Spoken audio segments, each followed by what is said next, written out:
The placebos. There's a very famous example of a fellow who had lymphatic cancer, tumors the size of oranges all throughout his body. His doctor basically thought he had about 3 days left to live. The fellow heard about a new drug called crebiozin and said, "You've got to give this to me." And the doctor said, "Well, frankly, I don't think you have long to live, and this drug takes several weeks to take effect." The man implored him, and the doctor gave in sort of as an act of pity. He gave the man crebiozin, and 3 days later, the man's tumors melted, as the doctor put it, like snowballs in a hot stove, completely gone out of his body, faster than the strongest radiation treatment could have melted them away. Several months down the line, he reads an article saying crebiozin isn't that effective. Boom, boom, boom, all his tumors come back. He's back in the hospital. The doctor starts to realize that maybe it wasn't the drug that cured the man, but the man's belief. So he lies to the man and he says, "Those articles are wrong. Crebiozin is effective, and in fact, I've got an even more potent version of it." He injects just salt water into the man's veins. Again, the man's tumors melt away. He resumes his normal life.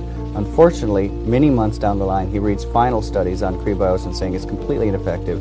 Boom, boom, boom, his tumors come back and he dies. Bottom line is somehow this man had the ability to access some deep level of healing. It wasn't the drug, because salt water worked just as well as this alleged drug. And so again, here's an instance where he responded to the model of reality in his head, this deep belief that this drug would heal him, even though he wasn't even receiving the drug at a certain point in his treatment.